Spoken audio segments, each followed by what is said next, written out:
To introduce our opening keynote panel, Navigating Regulatory Complexity, How to Scale a Risk and Compliance Program in 2022.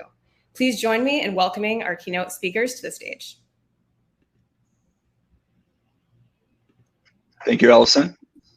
And thank you for to the organizers of Stronger 2022. We're all really excited to be here. My name is Dobrygowski. I'm the head of governance and trust and one of the founders of the World Economic Forum's Center for Cybersecurity. I'm an attorney with 15 years of experience at the intersection of technology risk, law, and policy. The bulk of my work involves talking about technology risk to corporate boards of directors around the world. So I'm excited to be here today to talk to today's panel. Our discussion is on navigating regulatory complexity, how to scale a risk and compliance program in 2022. The space that we're operating in is vast, and I'm glad that we have today's panelists here with us to help guide us as we think about how to scale these risk programs and improve cybersecurity and resilience around the world. Let me introduce the panel briefly, and then I'll talk a little bit about where we sit right now, and then we'll get into our discussion. So today we have Angela Dingle, President and CEO of Ex-Nihilo Management, a trusted advisor and former Chief Risk Officer. She's a certified expert in governance of IT with 20 plus years of experience in the public and private sector. She's a trusted advisor providing objective GRC, cyber, and leadership guidance. We also have John Wheeler, a former Gartner analyst and IRM market creator, the founder and CEO at Wheelhouse Advisors, who are trusted advisors to senior executives on integrated risk management and cybersecurity strategies. He's a senior advisor on risk and technology at the Audit Board, and he has over 30 years of experience as a recognized expert, frequent speaker, and author, and a former financial services and healthcare senior executive. And we also have Kevin Powers, who's the founder, the director, and a professor of cybersecurity, data privacy, and national security graduate programs, at Boston College. Not only is he the founder and director of the MS Cybersecurity Policy and Governance programs at Boston College, he's also a professor of practice at the Boston College School of Law and Carroll School of Management, and he's a faculty and cybersecurity research affiliate at MIT's Sloan School of Management. So between these folks today, we're going to give you the best possible guidance on how to think about scaling a risk and compliance program on cybersecurity, given the vast amount of regulatory complexity that we're experiencing in the world today. Before we get into the questions, I want to set the scene a little bit, talk about why this is so important. Right now, we've seen a proliferation not just in cyber risks and cyber threats, but also in global regulations, not just on cybersecurity, but on privacy and other tech risk as well. If you look just in the US, with federal regulation, and we have different federal regulators working in this space and trying to figure out how best to keep people safe, how best to organize their regulatory approach. So you have the SEC requiring increased disclosure. You have New York DFS. Just yesterday, CISA, the Department of Homeland Security's cybersecurity arm, released a request for information on their own regulation of critical infrastructure. And that's just here, and that's just federal. Globally, at the World Economic Forum, we see cybersecurity law and regulation continuing to build at the same pace. And we see vastly different requirements on multinationals, on cyber executives, and on senior executives as well. And I think because of this increase in cyber risk, because of this increase in threats, because of the increase in regulation, cybersecurity is being seen more and more as an issue of concern for the top leaders in businesses and organizations, from CEOs across the C-suite. So for example, the World Economic Forum, every year we put out a global risk report, a survey of senior leaders in organizations. And they've listed cybersecurity failure as one of the top risks, and especially the top human cause risks that CEOs are concerned about globally. But at the same time, there's a significant gap in understanding between company leaders and cybersecurity experts. In our global cyber outlook in 2022, we found that 92% of business executives, CEOs, and others agree that cyber resilience is integrated into their ERM strategies. But I think that there's a lot of cybersecurity experts here who look at that number and scoff, and it's true. Only 55% of security executives agree that that's right. So why is there this gap between senior leadership and cybersecurity experts? And what can we do to scale cybersecurity programs to understand the regulatory complexity and shrink that gap between leaders and experts on this topic? And that's what we're here to talk about today. So let me get to the panel. Let's start with talking about cybersecurity itself. We at the forum, and I know others here as well, understand that it's not just a technical issue. It's one for leaders at the highest level in an organization. So Angela, I'm going to ask you, how can leaders in the cybersecurity field bring in other members of the organization, not just in cyber? How can they bring them together to help build these programs and discuss cybersecurity issues? Daniel, this is such an important topic. And I think that the way that I tend to look at cybersecurity is that it's a business risk. Most often people are looking at it from a technical standpoint. So if leaders within the organizations begin to think about business risk as opposed to just technology risk, I think you'll be able to get other people in the room. So we are often encouraging the companies and the agencies that we work with, think about what it looks like from a financial standpoint, think about what it looks like from a human resources standpoint, think about what it looks like when it comes to different processes within the organization. And I think that's what the key is. Cybersecurity is not a technical issue. Well, there's some technical components, but cybersecurity really is a people problem. And so if we think about the people that are involved in running the day-to-day business and making decisions for the business and the tools and technologies that they use in order to get their jobs done, we can have a different perspective on the conversation in the C-suite. You're on mute, Daniel. Thanks a lot. That's another people issue, right? And you press the right button on your computer. And I think, Angela, what you're saying, it's absolutely right. It's a people issue. It's not just a technical issue. And like I said before, there's a significant gap among people in how they look at cybersecurity risk between what senior leaders think is going on and what cyber experts know is going on. So, John, I'm going to ask you, in your experience, what do you think is causing this gap in perception? Yeah, I think there are a couple of different things, to be quite honest.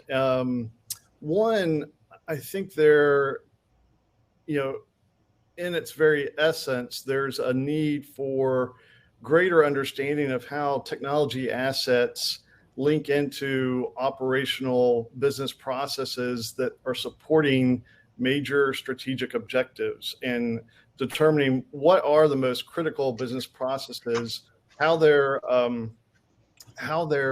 interacting not only with the people, but with other technology assets, both within and outside the organization. And in fact, you mentioned the finding from your latest survey on the disconnect between the board, senior executives, and technical leaders within the organization. I think one of the big gaps is really understanding that business today, most of the risk lies outside the organization. And it's true for many areas, as we see with the supply chain disruptions that we're having and other business issues. But technically, you're starting to see the software supply chain rise in importance. And so these business leaders at the board level, senior executive level, just don't really understand how technology extends beyond their organization. And then coupled with the fact that there needs to be a greater focus on resilience as opposed to just trying to protect the organization, because most technology leaders will certainly agree that everyone's going to face an attack sooner or later, and they probably already have. It's how well you can respond to that attack. And not only your own organization, but understand those organizations that have a direct impact on your operation. I'll give you one quick example that happened earlier this year, and that was Toyota, who experienced a situation where one of their main part suppliers had a ransomware event, and this part supplier supplies just plastic parts for the manufacturing of the car. But that ordering system is directly connected into the manufacturing facilities, and Toyota immediately shut down all manufacturing lines across all of its facilities for over a week. And you can imagine just the huge business impact that had, both on the bottom line, but just in the servicing their customers and getting that supply chain restarted. So it's the ripple effects can be huge. I think that's a great point, John. Thank you. And I think we'll get back to your point about resilience as well. And this point about cooperation, right, near and dear to our heart at the Forum, the International Organization for Public-Private Cooperation. We see cooperation as a real important focus if we're going to improve cybersecurity, if we're going to build cyber resilience. And I think one of the key stakeholders in helping that cooperation come to fruition is government actors. But yet we're seeing a lot of government actors trying to get people to cooperate, trying to work and regulate in this space. And that's leading to this proliferation and fragmentation of regulation. Kevin, maybe if you'll share with us some of your knowledge and information about why are we seeing this increased regulatory burden? Why are we seeing this complexity and fragmentation right now? I think it goes back to everything that Angela said and what John brought up. Cybersecurity is not a tech issue, right? It's a risk management issue that needs to be run from the top down, right? Actually, that's our whole program at Boston College. That's what we built out. What then John said, and he brought out too, and to demonstrate is that, you know, the business of cybersecurity is business. If you're not cyber secure, the whole Toyota example is they had to shut down their operations and they were out of business. And what you're seeing now with the regulatory side of the house is we've been talking about, hey, it's talked about as a main issue up at the boards. It's talked to the C-suite, but is it really? It is, but it's not rising to the level. So what you're seeing now with all these new regulations coming out from the SEC with their proposed rules, what New York DFS Part 500, how they're beefing that up even more. That was the first one that came out in 2018. What you're seeing with the new FTC safeguard rules, and then other rules coming down the road as well. It's no longer that you should be doing this stuff, boards of directors or senior executives. You shall be doing all of that. So now when we're talking about that gap, it's going to be filled really quickly because they're being forced to scale on this. If the proposed rules from the SEC go through, and I don't see why they're not, you know, there's been about 100 comments and not much pushback on everything there. Publicly traded companies and wealth managers are going to be forced. It's really the codification of the NIST framework when you really look at it. That's what New York did. So what I'm seeing here, and I think what's going to happen is that, hey, we trusted you to implement these best frameworks. We've asked and you've pushed back and said, we don't want any prescriptions. What we want to do is we'll take care of it on our end. We'll follow your guidance. And no one was. There was a lot of talk of it. And now the regulations are coming forth saying, guess what? You shall do this. You're going to be required, and board members, you're going to have to sign off on this, or senior executives, kind of like Sarbanes-Oxley. So that's where I see things going forward, and that's why this all happened. That's a great point. So turning a should, things we all know we should do, into a must, right, is effectively a government role, and that's what we're seeing. That's a great point, Kevin. And I think as we see boards and CEOs increasingly feel the pressure of that must, these requirements, we're going to see demand for cybersecurity professionals to scale the programs that they've been developing. So here's your opportunity. If you're working in cybersecurity, be careful what you ask for. You know, everyone wants to, like, I want more time with the board. I want more time with senior executives. That's coming. And, you know, as I always say, be careful what you ask for. It sounds great. You know, the thumb's going to be on top of you. Yeah, that's a fair point. So any other things that we should be concerned about as this increasing burden of regulatory complexity puts pressure on the board, puts pressure on the CEO to talk to the cyber team? Angela, what do you think we should be thinking about? Sure. I mean, just to back up what Kevin is saying, it's happening across all industries. It's happening at the state level. It's happening in federal agencies. It's happening in the public and the private sector.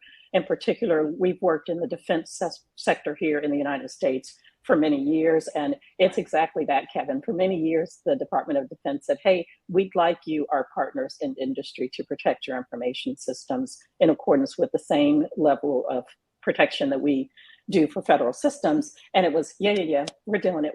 And now you just see all of these regulations. And this is the first that I've seen in the 20 some odd years that we've worked in the public sector space that there are penalties. There are contractual penalties. There may be civil penalties associated with not following this. So when you think about that conversation in the C-suite, there has to be an understanding at all levels that this could really cost us. It could put you out of business if you chose not to follow along with that guidance and really take it to heart. And in the same way that you're saying, Kevin, in your spaces, I know energy is requiring it now.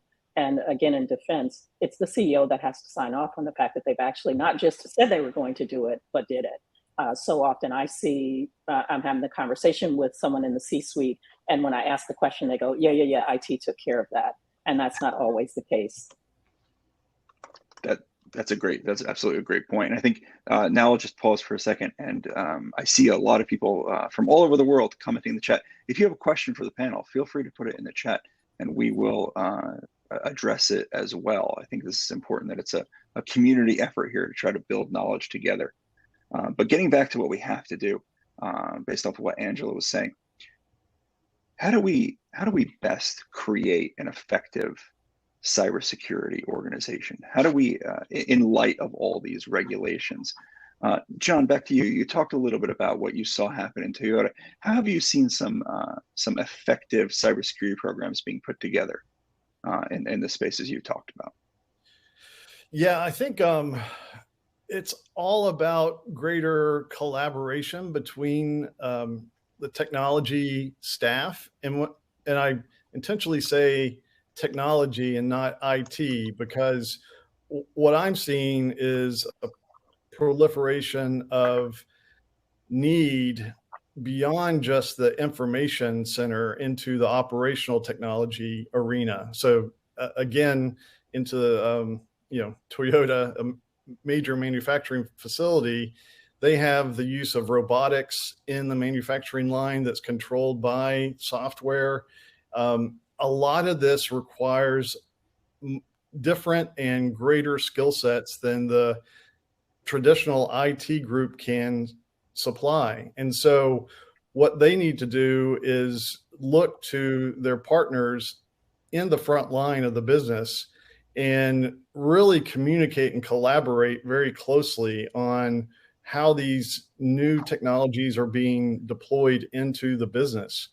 And one of my key pieces of advice when talking to people about successful risk management programs and what determines whether it's successful or not is the amount of open and free communication about risk and having an ongoing dialogue. And a lot of times, culturally, that's just not allowed. And we've got to get beyond that within many organizations. And that's where I think a lot of these cybersecurity rules and regulations are going to push organizations to be much more open and free in communicating what is actually going on and allowing us to respond to events accordingly.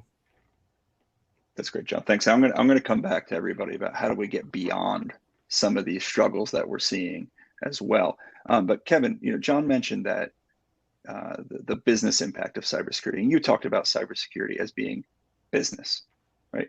Can you expand a little bit about how cybersecurity programs and how the organization of cybersecurity can help the business function? Well, it helps the business function to stay operational and to stay out of trouble. So I think really, and we've talked about this before, and I know especially a lot of the CISOs on board, they're really ambassadors these days, and they have to reach out to the business units and they have to sell security, right? And it's a tough sell, because when given the opportunity between a secure network and an efficient one that's going to make you money, it's always going to be efficiency, money, and more profit, because the business of business really is business, right? So it's tough. And I think what we talked about here and what Angela and John are pointing out is by it coming from the top down and it's being forced from the top down, it has to run across all the business units. So when you're really looking at anything you're doing, because of what the digital transformations and the way we're moving forward, when you're thinking of new technology or any efficiencies, you're going to have to think about cybersecurity first. You have the privacy regulations that talk about privacy by design. So a lot of this goes back to the, you should, but now it's you shall. And the business units have to get involved with this because cybersecurity now is recognized just by these rules that are coming out as a core function of business. Because it's a core function of business, now you don't have to be an ambassador. Actually, you're going to have a seat at the table because you're talking business when you're talking cybersecurity. That's great, John. Kevin, thank you very much. And Angela, you've been in a number of different organizations. Thinking about how to actually do this, can you describe some good examples maybe that you've seen of how the cyber teams have talked business, have been able to expand it to talk the language of business, to talk about cyber in financial terms or economic terms of others? Have you seen good examples of where that's happening that people can learn from? Yeah, I think that, John made a point about open and honest communication. Awareness is really key, right? You have to set the tone at the top in the C-suite about the importance of cybersecurity and what it means within the industry, within the business, what it means in terms of long-term strategy, so that people, in the same way that a senior executive would share their vision for where they want to see the company go or the organization go, they need to do that same thing with respect to cybersecurity. So that helps, right? Setting the tone at the top and having leaders that are willing to do that. And then you've got to model that behavior. So we've seen organizations where, once the CEO was terrified enough and understood, and it's unfortunate because, so we worked with an organization and they play in the public space, but the services that they provide, they didn't even understand that they were using technology, that technology could affect their ability to do business. So a healthcare related organization is who it was. And once the owner of the company got the concept of what it was, for some parts of the organization, she just had to put her foot down and say, listen, this is what we need to do in order for us to be able to stay in business. But outside of that, they just created a culture, right? They did fun education and training. They did internal marketing and media around the fact that, hey, we just made it to the next step in our cybersecurity program. They do newsletters. They do, like when they got approval for one of their information systems through one of the regulations that they had to do for the public sector, they threw a big party, right? So then it meant something to everyone that was there. So then you got to call out the person who, was the holdout on writing that final procedure, and they got the concept and started writing the procedure.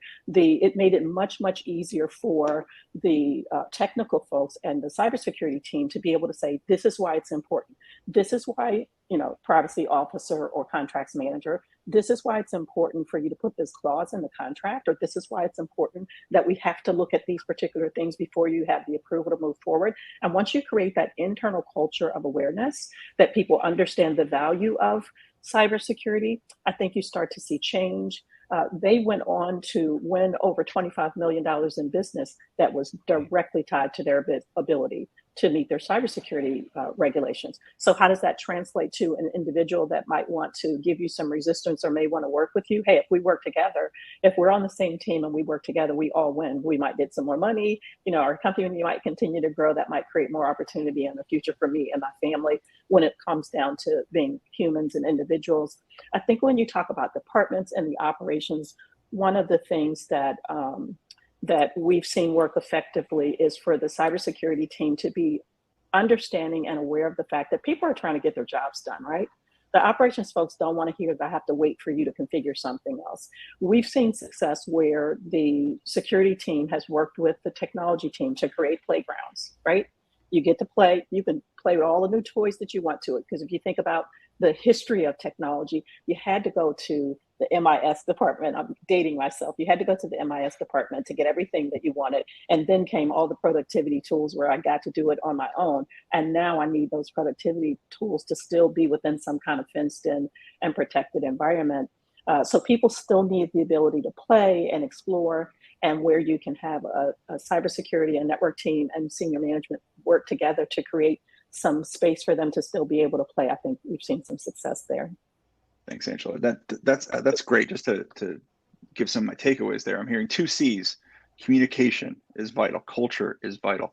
And then you talked about giving people the right tools as well. So if there's I can't think off the top of my head of a C word that represents tools. So CCT, I guess we could say. But Kevin, in business school, right, we learn these ways to communicate. You're across a bunch of different business schools. What are some really effective communication strategies that we can use as we build up these cyber programs and then can bring people on board with them? Wow, it goes back to what Angela and John are talking about. It's culture, and I think really the best tools to communicate, I think, is starting from the top down. That's the basics, right? We're all talking that. But I think it's setting up a training program or educational program for the team, right? And it has to be really tailored to your company. You can buy off the shelf. Those of you who have been in the military, you're used to doing your general military training. It looks like sub Pixar, and it's the same one over and over and over. And you really don't get much out of it, right? What you would want to do is bring in the right team, working with your CISO, develop a program where you're teaching to the board, you're teaching to the senior executives, you're teaching to the business unit, you're teaching to the administrators, you're teaching to the mailroom, you're teaching to the receptionist. You understand that cybersecurity is a core business function. It's an all hands on deck proposition, similar to what companies did many years ago when you looked at professionalism in the workplace and you think of employment law. That's really what cyber is about. If something negative happens in cybersecurity, your business, you can be out of business, okay? And people can be out of jobs. So I think the communication is, this is our core business. This is what we're all about. It doesn't matter what industry you're in, whether it's health, retail, finance, education, you name it, your company is a tech company first. Therefore, because we're so wired in, if our technology goes down, our business goes down. So because we're a tech company, we have to focus on security. We have to focus on our core issues, which is operational readiness and protecting our data, whether it's intellectual property or it's personally identifiable information of our customers. Kevin, thank you very much. And John, back to you on the same issue. What are some, we talked about communication, culture, tools. What are some useful things that you've seen in those general areas that we could share today? Yeah, Angela and Kevin, both, I think, really hit the nails on the head, if you will, and that it is all about business, and it is all about ensuring that folks are understanding and aware of the risks. But what I think is a huge challenge for many cybersecurity organizations right now is they're often viewed as an impediment to progress, much like government is. We're the government, we're here to help, and everyone wants to run away. So just addressing the elephant in the room here. But the key to changing that viewpoint, I believe, is ensuring that cybersecurity is addressed on the front end as opposed to the back end of any sort of new change. The rollout of a new product, we're seeing many new digital products and services being created. And, a lot of these are being created in a vacuum, within a given line of business, and maybe even with, a number of outside parties. But then, the cybersecurity professionals within the enterprise aren't involved on the front end. And, as Kevin alluded to, from a privacy standpoint, having privacy by design on the front end. And we're going to see much more of this, I believe, in regulation forcing the issue. But by them being involved on the front end and really focusing on the risks and increasing the awareness of the risks and how those risks need to be mitigated, and involving folks outside of the enterprise, those third parties that are having a huge impact, the business leaders are going to start to appreciate the value that cybersecurity professionals bring. And, with the third parties, a key element is ensuring that in any sort of agreement that's made with the third party, that the appropriate remedies are within that agreement should something terrible happen. And also understanding how risk transfer mechanisms might be used through cyber insurance. Things like that will develop a whole new relationship and greater respect for the cybersecurity profession. Thank you, John. That's great. I think, and I'm seeing a lot of agreement on this panel, which means that maybe we're saying the right thing. Maybe we're engaging in group things. So let me see if I can shake this up a little bit. What I'm hearing is that this proliferation of regulation is going to help senior leaders see the light, and they're going to come to the cyber team and say, we need greater cybersecurity. But the message until now, right, and I think John hit this nail on the head, is that cybersecurity is an impediment. I want to go to market. I need to grow the company, and you're telling me I need to stop. How do you address that kind of discussion, other than just pointing to the SEC and saying, well, they're gonna sue you if you don't, and somebody will say, I don't care, I'll pay the fine. What do I need to do? How do I talk to folks who are saying, no, growth first, cyber inhibits growth, I want to do the bare minimum, compliance only? How do you talk to those people? Kevin, you're laughing. Let's go through first. Well, that goes back to Silicon Valley, where it was like, don't worry, be crappy, first to market. We'll work out the bugs. I want to be out there first, and we'll fix everything. Kind of like, not bagging on Microsoft, but think of it, every time there's a new version of Windows, you're at your own risk. You're the test case, and then they fix it. I think it's a tough conversation, because now you're dealing, it could be a startup, or it could be a company that's really focused on like, hey, we're not there yet. We're going to worry about security. But right now, if we focus on that, as John said, you're a cost suck. You're like legal. I'm a lawyer.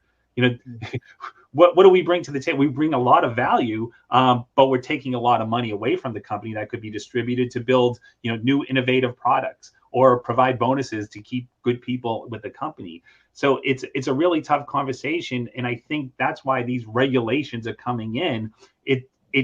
You're going to have the conversation, but now it's like, you have to do this, because if you don't, it's no longer going to be a nuisance fee. That was the whole idea why the GDPR came in effect.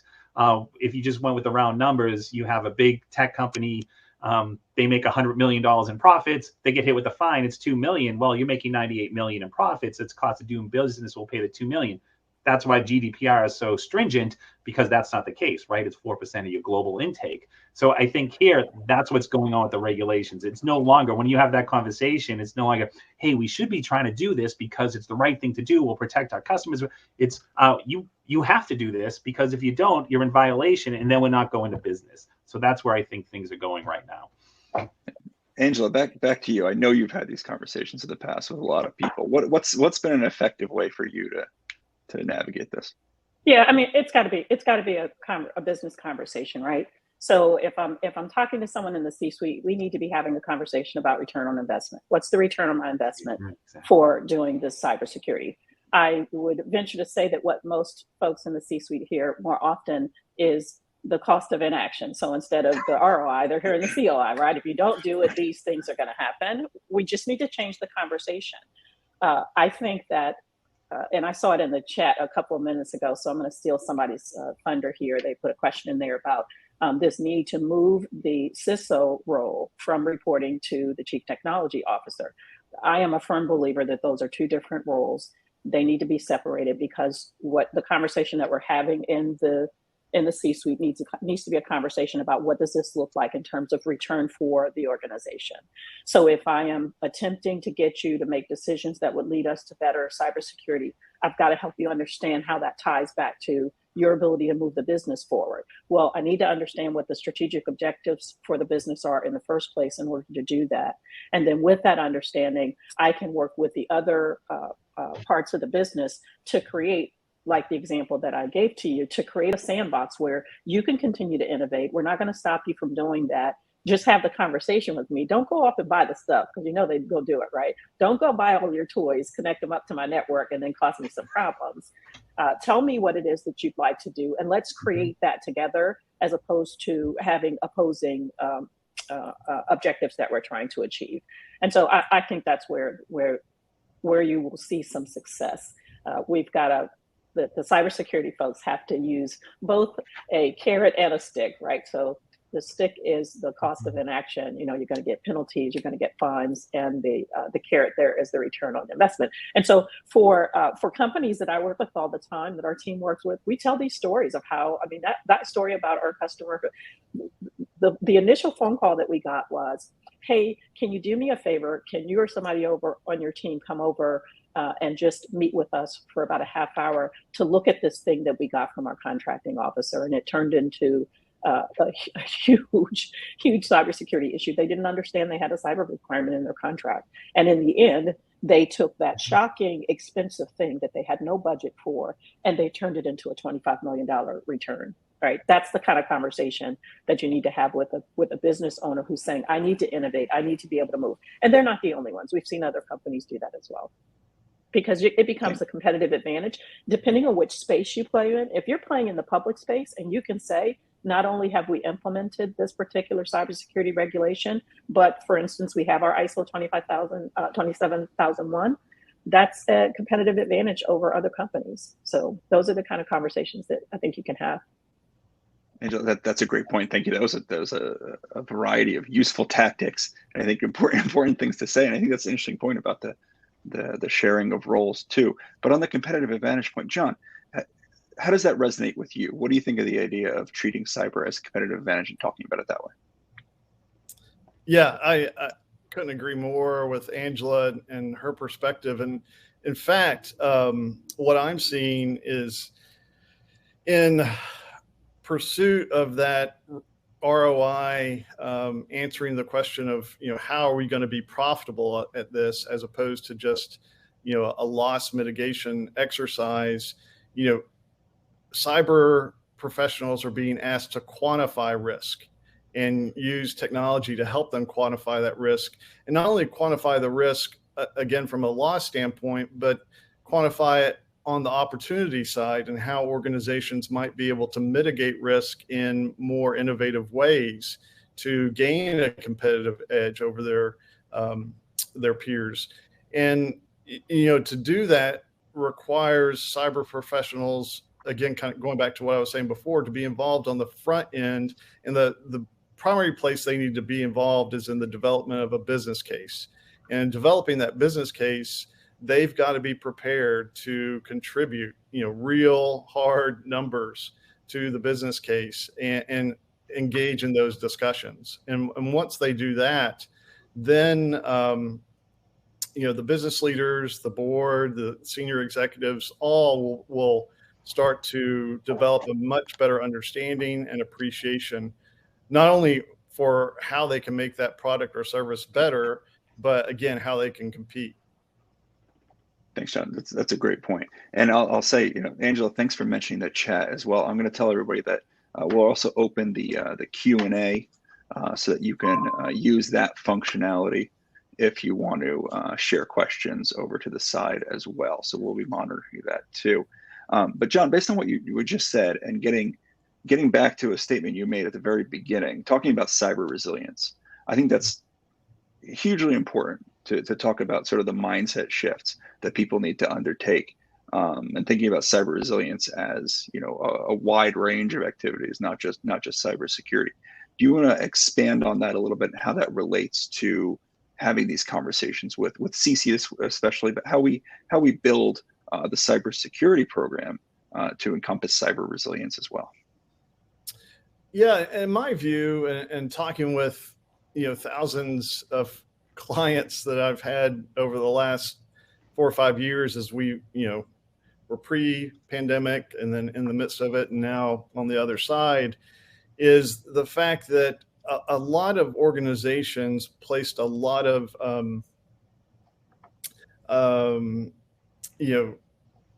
focus on their business continuity plans being very tight. And when the pandemic hit, that's when everyone started to realize, oh my gosh, let's dust off our business continuity plan, see how we're going to manage through this crisis. And they realized, wow, either they hadn't tested that business continuity plan in a long time, it was very outdated, or wow, it's really only focused on what we're doing inside of our organization, not outside of our organization.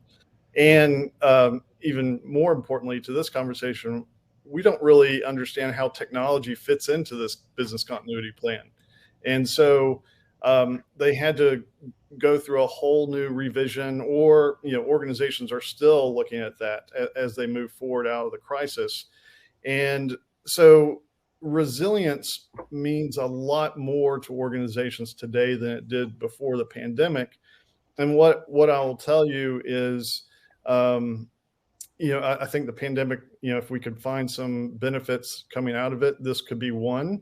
But going forward, what's imperative for organizations to do is to continue to do scenario analysis on what are the potential for, not only global pandemics, but in the technology sphere, what may happen as our landscape or our third-party landscape changes. We start to bring in new technology or roll out these new digital products and services. How can that impact the organization? And that scenario analysis needs to be tightly connected with a risk quantification, so that you can understand, what does this scenario, if it plays out, really mean for us? And a lot of technology is evolving and growing to help organizations do just that. But there's still many technology providers in the integrated risk management space that are just evolving that sort of functionality. So if you're going to look to technology providers, you've got to make sure that they have those two pieces in place: scenario analysis and risk quantification. Thanks, John. I think that's a great point about thinking about resilience, thinking about in terms of business continuity. I think that's where especially we need to help senior leaders understand what their responsibilities are. This is another example from the World Economic Forum. Right now, we have what's called the Cyber Resilience Pledge, where we have CEOs from companies, from leading companies around the world, that are making a pledge to ensure that cyber resilience is part of their business strategy. And I think that's absolutely vital. Kevin, coming to you, we talked about cyber resilience in relation to business continuity. How do these regulatory burdens, how does this complexity of regulation complicate the picture of ensuring cyber resilience? That's a great question, but I want to follow back on what John was talking about. You can answer a different question, and then I'll get to that question, because I think it's an important point. When we're talking about like a lot of this too, with like, what you just brought up with like, the World Forum and things like that, like, you have this whole resiliency, agreement, we're talking about like Fortune 50, Fortune 500 companies, right? Most companies in the United States or in the world are mid-size and small companies.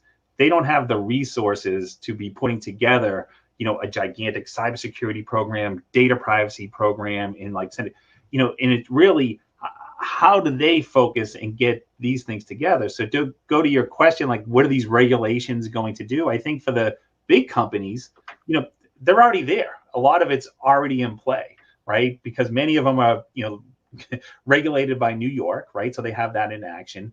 Or they're global companies. They have to deal with the GDPR. They're dealing with the CCPA and other regulations, or HIPAA or whatever. So they're already there, right? So some of this is like, okay, the reporting requirement, the 4 days materiality, okay, that's a tough one, or other things, but they're ready to go. It's the small businesses, when you start talking about resiliency and things along those lines, most of them don't have an incident response plan in place. And if they do, they got it. It's kind of like when they get the NDA off the internet and like, oh, we got one, we'll sign that. That's it.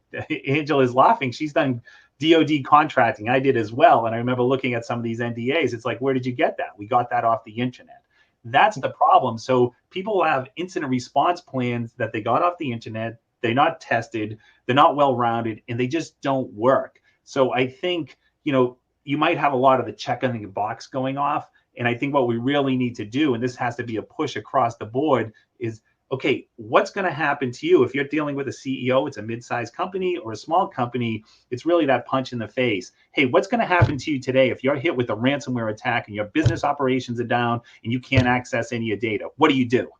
And if the answer is like, I don't know. What do I do? Well, then we better focus on this, because we'll start here because this is something we have to build up to save our business. And then we'll go to building out the cybersecurity program. So I think these regulations coming in, whether what side you are, if you're a mid to small company, it could be a check the box. We don't want that, because we all say compliance is not security. What we really want to do is get out there and get that message, is that punch in the face. What happens if you go down? Kevin, I think that's a great point. It also relates to one of our questions that I see in the chat that I'll share with Angela first as well. You've experienced this sort of culture of box checking, culture of downloading stuff off the internet and just signing it, hoping that's okay. How do you introduce, like you talked about culture before, how do you introduce a cyber resilience culture into a culture like that? Yeah, Angela, you can start. There are a million things running through my head, so I'll kind of connect to what Kevin and John said, and then I'll talk about another to consider. So for many, many years, most people that we run into, they go grab something off of the internet. Google is the king of all, and that's what they're using to run their programs. And so when we think about basic compliance requirements like PCI, which is for the credit card processing, or for many of the cybersecurity regulations, there has been this checkbox. And I know one of the folks in the chat mentioned this. With respect to cyber insurance nowadays, the insurance companies are over this checkbox, right? Folks for years have been checking off on that little 10 to 20 question list that you get from your insurance company when it's time for you to get a new cyber insurance policy. They are fighting back because many organizations are telling them we have this in place, and they don't really have it in place. So do I have an incident response plan? Yes, I have one. Have I ever executed it? No, I've never executed it, so it doesn't really work. So then when I get that ransomware attack that Kevin is talking about, then we get a breach, and the insurance companies are now saying, nope, that's not acceptable. Not only are we not going to pay the breach, we're going to come after you for your premiums because you told us that you had something in place that you didn't. So I think that's one of the ways that you get people to start thinking about resilience. You don't necessarily even have the financial protection that you thought you had from the insurance company if you don't move forward with this.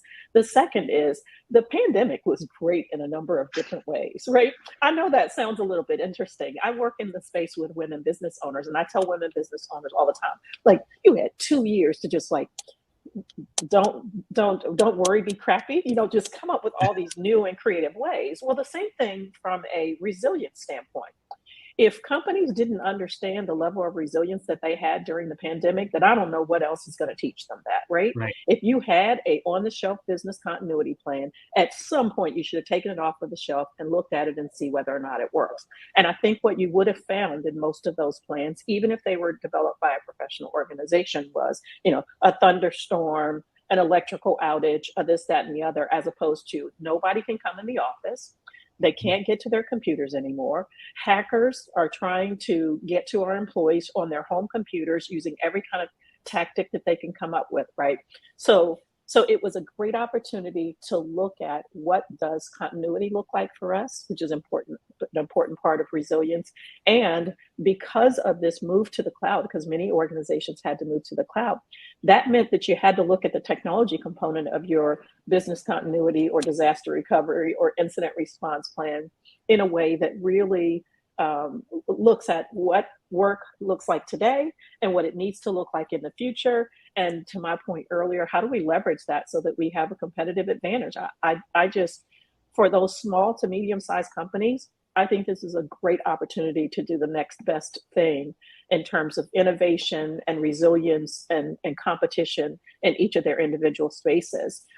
When you look at the financial resources that have come available to businesses of all sizes, in particular small and medium ones, businesses that have individuals are owned by individuals with any form of disabilities and might be in social economic categories. The larger companies are saying, hey, we know this is important to us because these are our suppliers, these are our partners, right? They're putting money out into the ecosystem for companies, but your resiliency and your cyber protections can impact whether or not you receive that money. ESG, environmental sustainability, and governance programs are very important to investors. Investors want to put their money behind companies that understand the importance of this. So those are three things that come to mind, and I'll stop talking. That's great. And I think especially that last point, I think we're going to increasingly see companies that take cybersecurity and cyber resilience seriously as being in the practice of doing good governance, the G in ESG. As much as ESG is a nebulous term, you can put it around anything. Good governance is something, and it's important. And good governance of cybersecurity, especially at the board level, is part of that. I think adding to this question about how do you have these difficult conversations about moving to cyber resilience? John, do you have anything to add? Yeah, I just wanted to point out that there is a coming wave of regulation similar to GDPR out of the EU, and that's going to emphasize this resilience piece. And some of it's already taken place, to be honest. I'll start actually with the UK rather than the EU. UK in the financial services, they already have operational resilience regulations under FCA in the UK. And so financial services institutions of all sizes have to be very articulate, mindful, and clear about what their plans are. And I think it goes to the fact that in the financial services industry, there is a lot of innovation around technology in the fintech space. And, there needs to be a very clear understanding of how everything is interconnected to avoid a true systemic event. And then on the back of that, so you have the EU with the DORA, which makes me laugh and makes me think of my daughter when she was younger, Dora the Explorer. They're exploring digital operational resilience and focused again on financial services. And that's going to be coming into effect next year, as well as two other key pieces of legislation that are just about to be approved: Digital Services Act and the Digital Markets Act. Digital Markets Act is going more towards competition in the space and really focusing on large tech providers like the Googles, the Metas, and others.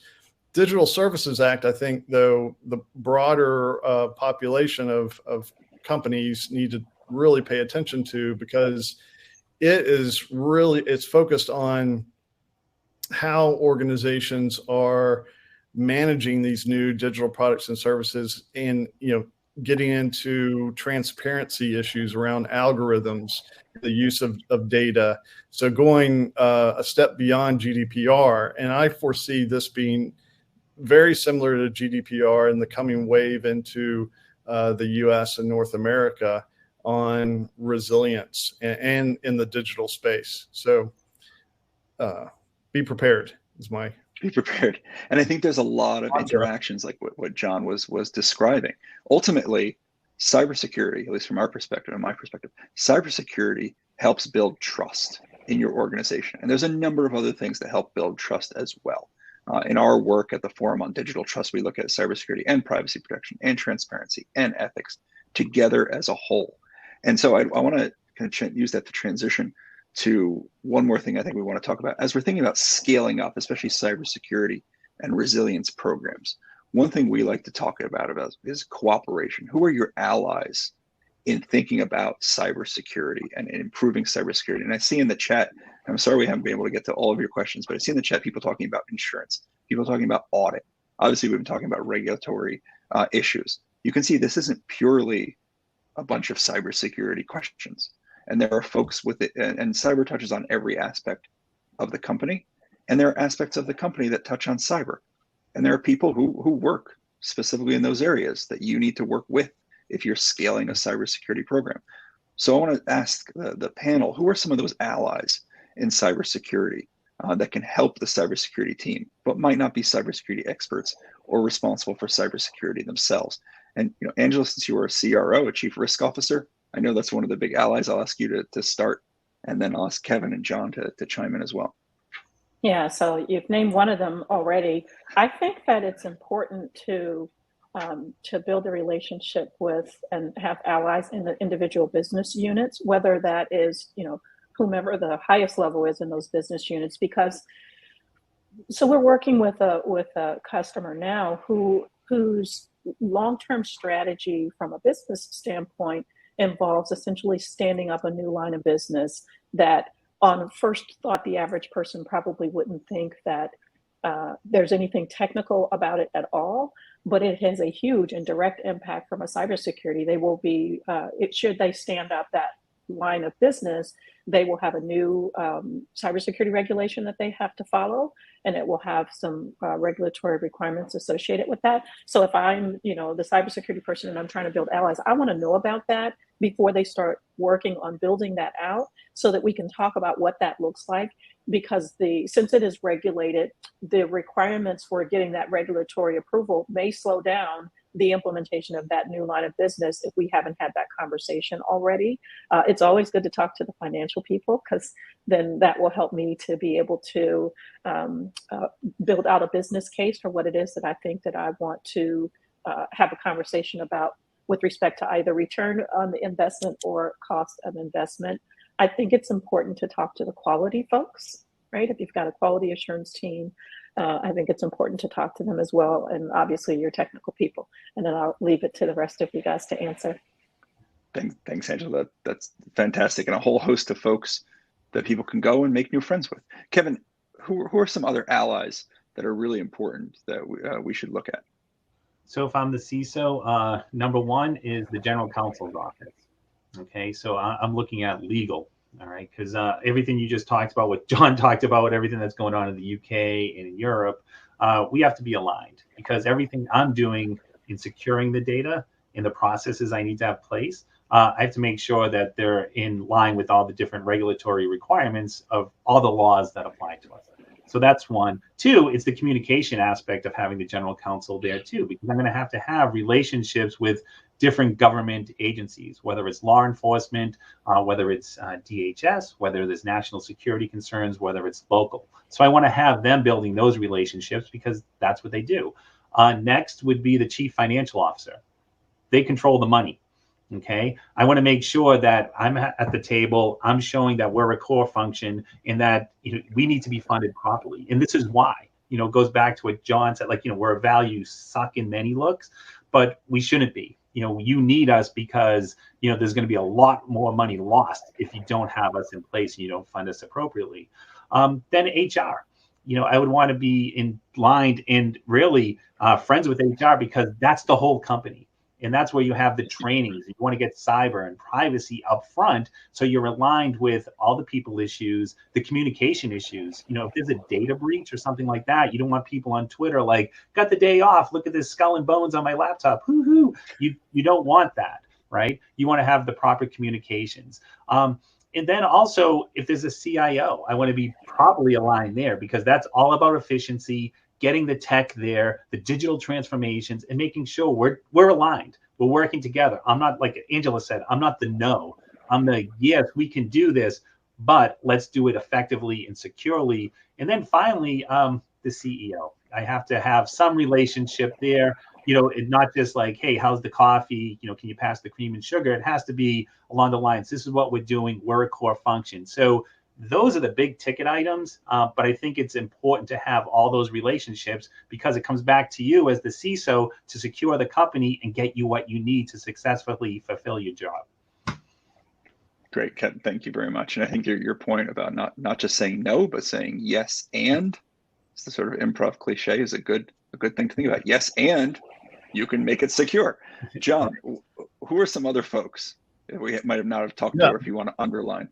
Yeah, and they've taken all the primary, all the good ones, but actually I have a few more. So kind of bridging off of what Kevin just said, the CIO, most definitely. What I'm seeing as organizations change, those CIOs are morphing into what's known as a chief digital officer, as they start to become much more strategic and embedded in the business itself. So again, how the operation is focused on creating new digital products and services. So as that transition may occur with the CIO, certainly keep that that relationship going. A couple others, the COO, the Chief Operating Officer, because technology is, a big part of the operations, both internally and externally.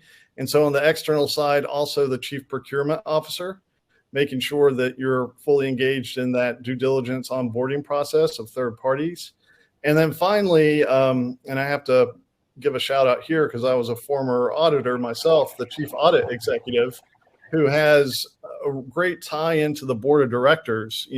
In most organizations, internal audit has that direct line into the audit committee, into the board. It can help facilitate the conversations that a CISO or other cybersecurity professional will have with the board. But the other key thing is to make sure that you're always in alignment with audit, because one of the worst things that can happen, and I've seen this time and time again at the board level, is that audit and either a line of business or corporate function is reporting different things, and they get out of alignment and disjointed in their reporting. And that causes, a lot of concern at the board level, obviously, but a lot of extra work and time that's unnecessary. John, thank you very much. And I see that we're running low on time at this point. What I want to do is just really quickly a lightning round. If everybody in the group, I'm going to start with Kevin and then John and then Angela. Can you just share with the folks who have joined us here today, what's something that they can do today after they leave this? No, they should listen to the other sessions that we have going on. But tomorrow, what's something they can start doing tomorrow to drastically improve or scale their cybersecurity program? Kevin, go ahead in just a few seconds. All right. Well, as an attorney, I would say get an attorney.